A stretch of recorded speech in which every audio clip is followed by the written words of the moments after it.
A perennial favorite among nonfiction readers, New York Times bestselling and award-winning author Erik Larson has penned 9 books, including Sioux City Public Library favorites The Devil in the White City, Dead Wake, The Splendid and the Vile, Thunderstruck, and one audio-only novella, No One Goes Alone. Erik spent time as a staff writer for the Wall Street Journal and a contributing writer for Time magazine.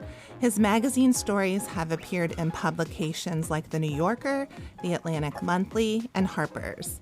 Welcome to the First 50 Pages, Erik. Thank you. So let's dive right into your new book, The Demon of Unrest. For listeners who may not be familiar yet with this title, can you tell us a little about what your latest book is about? Yeah, nominally, it is about the 5 months between the election of Abraham Lincoln on November 6, 1860, and the start of the Civil War in April 1861. But to me, it's really much more than that. That was basically an excuse to explore Southern culture, to explore the telling details of life in this period, and above all, to capture the forces that coalesced in this period, that brought men and women on opposite sides of the Mason-Dixon line to the point where they could actually imagine the wholesale slaughter of each other.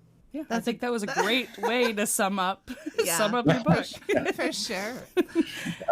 So as a personal fan of your work, it seems that you usually choose, lesser known subjects or maybe slightly obscure events that both inform and captivate readers. What was it about Lincoln and the months leading up to the advent of the Civil War that inspired you to change it up a bit, let's say, and write The Demon of Unrest? Yeah. So first of all, it's not. People often refer to this book as a Lincoln book. It's really not a Lincoln book, but he is definitely a key element of the story, obviously.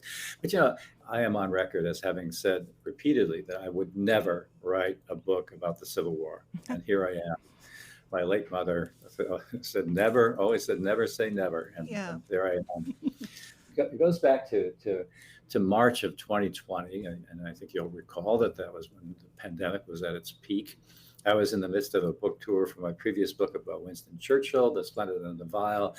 The tour got cut off halfway through because of the pandemic, and I flew home on my wife's birthday, and there I was suddenly with a lot of extra time on my hands.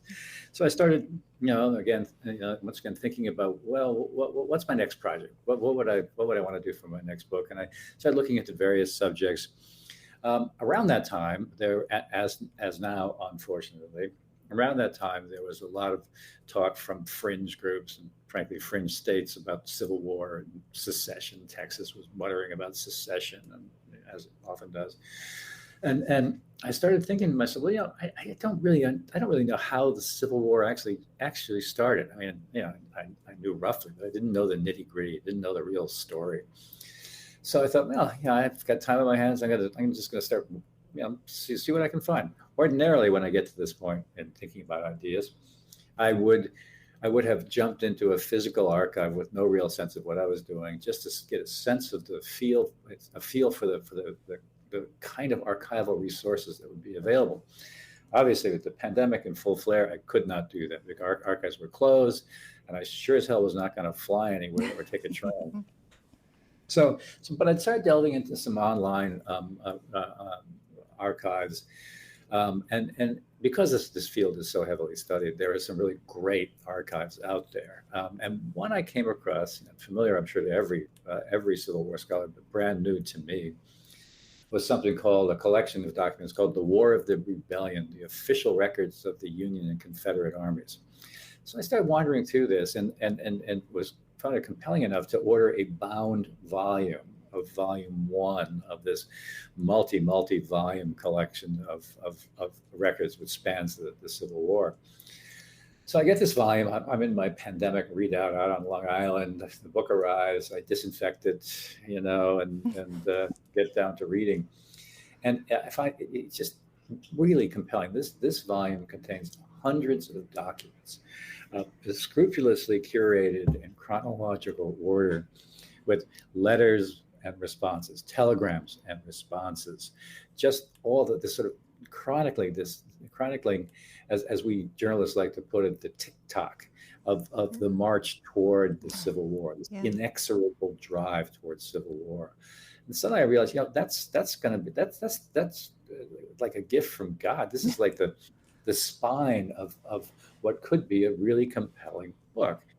That I often think of the narrative spine of a book as a Christmas tree, and the fun part then comes in, which is hanging the ornaments on the tree. And so finding those ornaments, the little details that will light the imagination, became the thing that I embarked on at that point. But I was still not committed. I was still not wholly committed to this book. However, along comes January 6, 2021, and the insurrection at the U.S. Capitol. And make no mistake, it was an insurrection. And suddenly I realized, wait a minute, this story that I'm contemplating, this book that I'm contemplating, is not a story, stuck in the hoary old past. This is a story for today. I really love that your own curiosity drove your research, through that. I think that's such, and you say it's, that is kind of your superpower, that you didn't, that you weren't a Civil War scholar. And I think that really comes through in the writing of this book, because it feels like we're discovering, these really cool things too, along those ornaments along the course of your writing. Well, one of the things, speaking of ornaments, let me give you an example. Like, for example, Lincoln, before he sets out for Washington for his inauguration, he and his wife had a yard sale, and they sold various household goods. And in a collection called The Complete Works of Abraham Lincoln, there is a list of everything that was sold. It's a receipt showing all this stuff. And to me, that was very telling, because we all know about yard sales. We've all been to yard sales. Some of us have actually held yard sales. And here's Lincoln and his wife doing a yard sale to sell this stuff. And it just made them seem very human.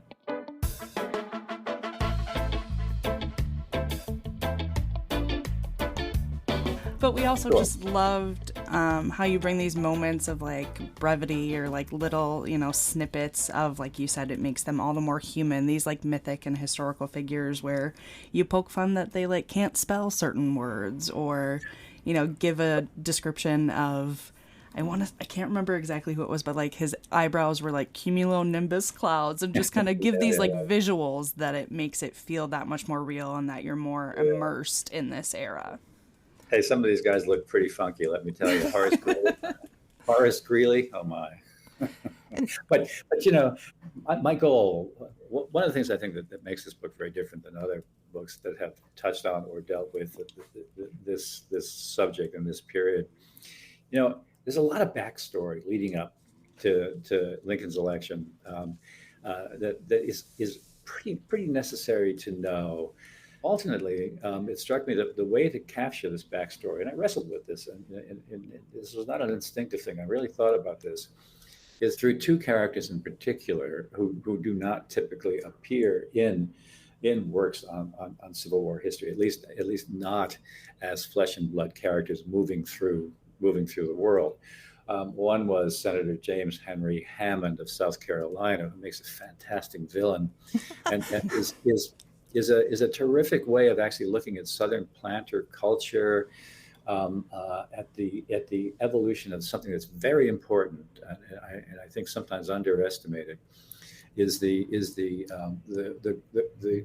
pro-slavery movement, the pro-slavery ethos by which Southern planters persuaded themselves in the course of the 19th century, leading up to the Civil War, persuaded themselves that slavery was the best of all things, best of all worlds, that it was good for the planters, and it was especially good for the enslaved blacks who were owned by these planters, because all their needs were met. They weren't subject to the vagary of wage slavery in the North. Economic shifts had no effect, and so it's completely delusional thinking, But they nonetheless managed to persuade themselves that this was a good thing for everybody. Never mind that, in the case of Hammond, he had an instruction book for his overseer, in which one segment deals in very precise detail with how to whip his enslaved people.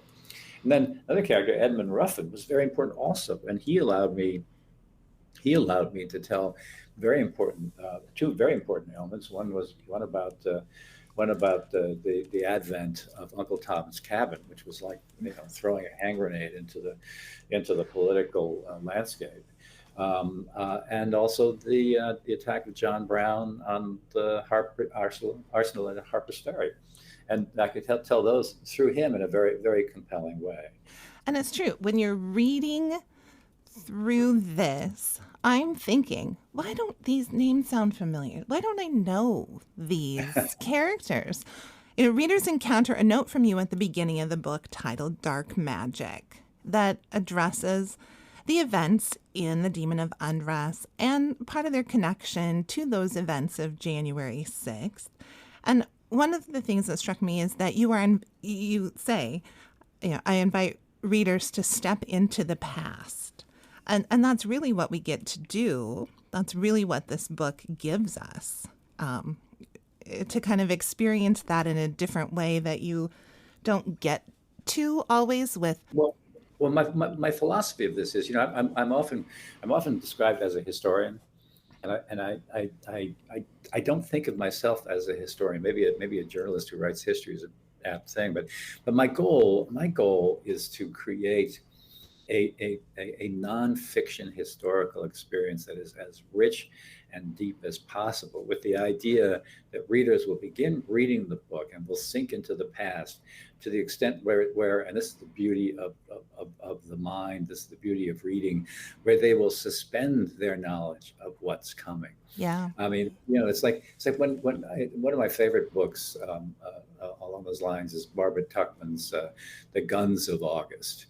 Which chronicles the start of World War One, the first month of World War One. I've read that at least 3 times.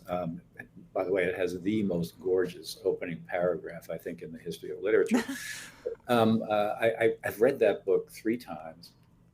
And each time I read that book, I find myself hoping that these people will not be so stupid as to start World War One. But of course, the war always starts, And but I do believe that readers can be placed into a position where they get caught up in the story, caught up in the suspense, not necessarily hoping this thing won't happen. They know it's going to happen.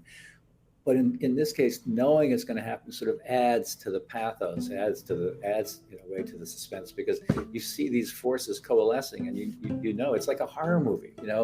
When the protagonist in a horror movie hears this growling from the basement, and that's not her dog, right? Yeah. And she goes down in the basement anyway.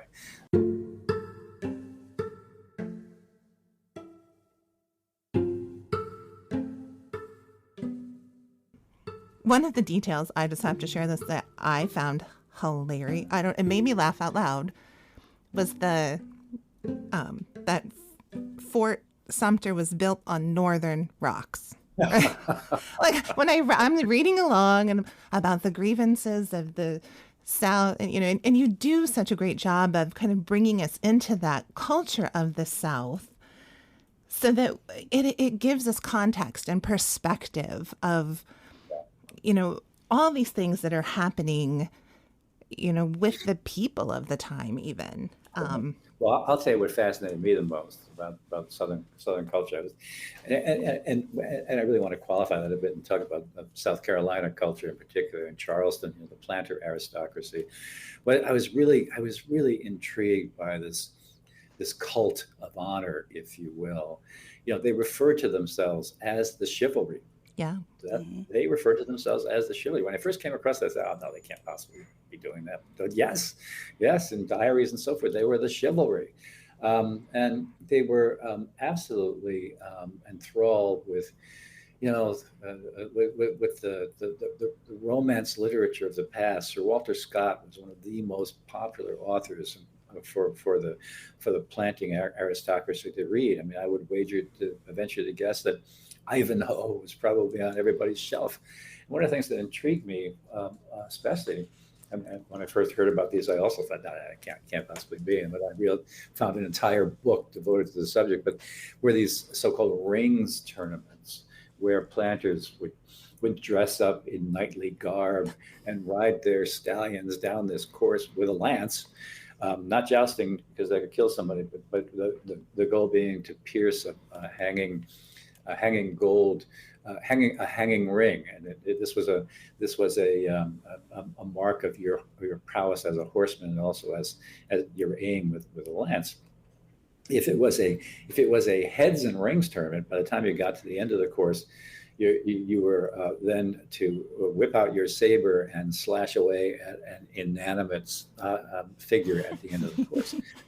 So these were called rings tournaments, and they were commonplace, and very much a reflection of the chivalry being enthralled by notions of chivalry from the past. Yeah, and I loved how you started each part of the book with a quote or a segment from the Quod Duello, if I'm saying that right, yes, and how that was kind of like the rules and regulations for honor and dueling, and just really how much that played a role in, Southern culture and Southern chivalry.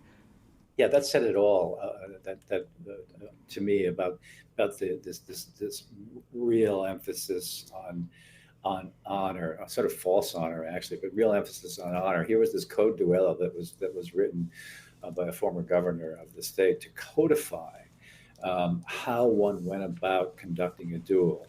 Now, the first portion of this Code Duello is basically devoted to trying to find ways to solve the situation other than necessarily shooting each other to death.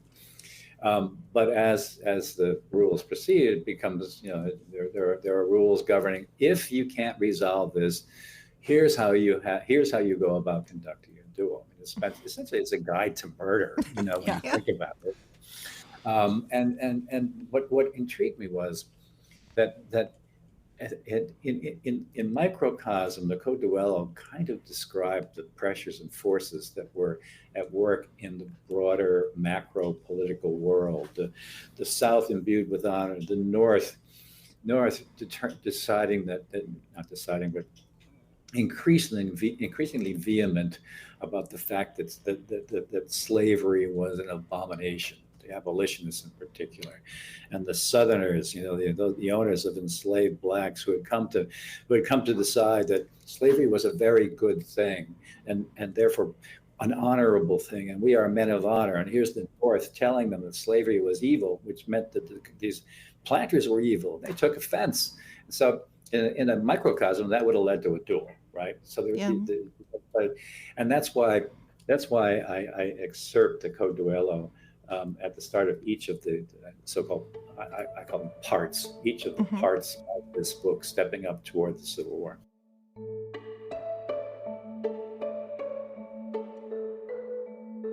As librarians, and you touched on it a little bit earlier, we naturally have to touch on how you worked Harriet Beecher Stowe's Uncle Tom's Cabin into the book and of the impact of its publication. What really drove you to include it in the book?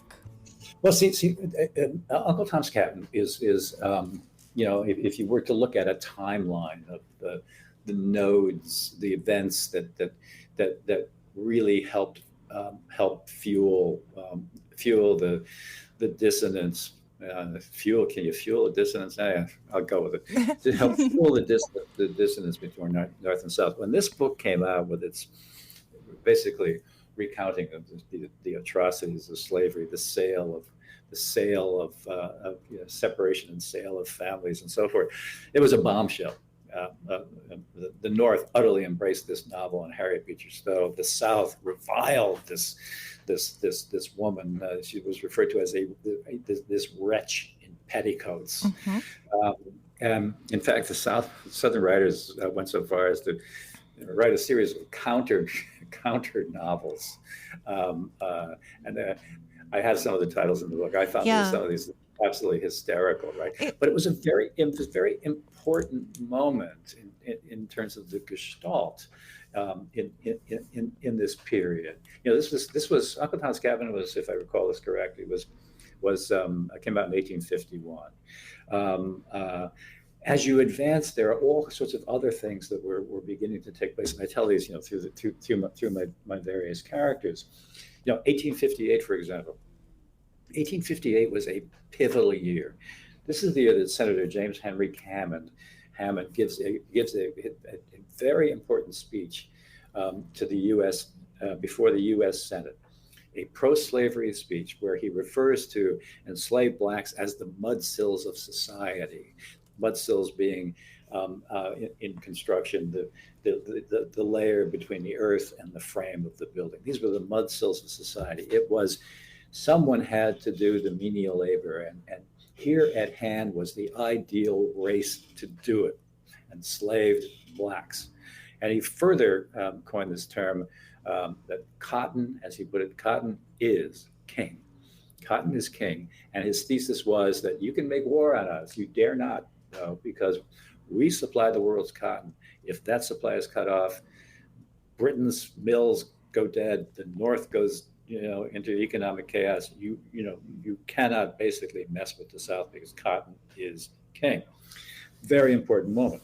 Same year, we have Lincoln, then not yet president, of course, with his issuing his House divided speech, very important speech, in which he says that the nation cannot exist as with both slavery and non-slavery, that one or the other has to prevail, and a house divided cannot stand, and so forth.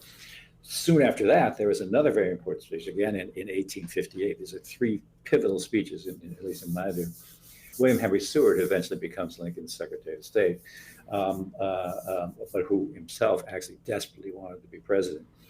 He delivers a speech that sort of touches on riffs on Lincoln's House divided speech, but he calls the conflict between slavery and the free states and so forth. He calls that quote unquote an irrepressible conflict. This is the great irrepressible conflict speech in which Seward, unlike Lincoln, this is a bellicose, overt attack on slavery and slaveholders that's issued on October 25th of that year. And this really shocked Southerners, and actually kind of shocked a lot of Northerners. It's probably the speech that caused Seward not to be nominated for president in May of 1860. But what happens then is a year later, we have John Brown attacking and seizing the federal arsenal in Virginia, now West Virginia. And many Southerners attributed that act directly to the irrepressible conflict speech. So all these elements are starting to fall into place with these events, and those are the events that I chose to tell through the eyes and experience of Senator Hammond, through the eyes and experience of another great villain named Edmund Ruffin, who hated the North, hated Yankees, wanted nothing better than to have a war, this kind of guy. On your website, you share what I'd call a quote-unquote traditional author biography with your readers, but you also have an alternative biography section and give readers a visual glimpse into where you write through photos of your author's lair. I'm envious of your monkey lamps. They're fantastic. So you happen to note in that biography that you have a passion for dark, gloomy Scandinavian detective stories. Yes. Do you remember the book that sparked your passion for this genre? And is there a favorite that you recommend to your friends, or in this case, nosy librarians? Oh, boy. I've been reading dark Scandinavian thrillers since I think I don't know when I came across the first, but probably when I was in college. There was a series. You will know this, and I could never pronounce the names, even though I have a Swedish and Scandinavian background, and I always get the names confused. But it's a pair of Swedish writers who wrote a really wonderful series of Swedish detective stories about the Swedish National Police, and their lead detective was Martin Beck, and the authors were Maj Soul and something. But they were I loved those books, and the first one I read, I am sorry to say I cannot remember the name, but it was a woman's name. It was about the death of a young woman and the investigation that followed.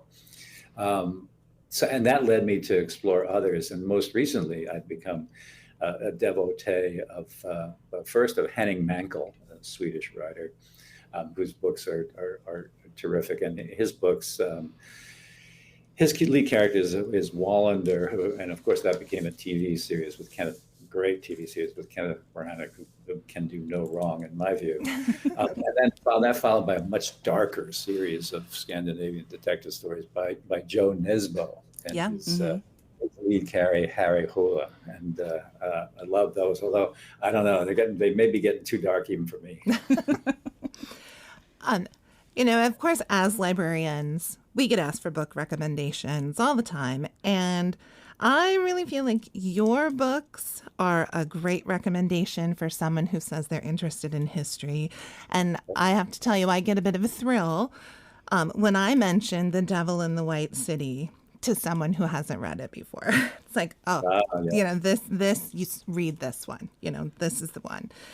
And I saw a post online where readers were naming books that they wish they could read again for the first time. And as a fan, I just want to say I think that book, for me, The Devil in the White City, is one that I wish I could read again for the first time because it. Oh, that's nice. It opened my eyes to the sort of narrative nonfiction, these lesser known characters and history, and you'll just think, how do I not know these things? It was just fantastic. Well, yeah. But thank you. But by the same token, though, I have to say that, I would like to say that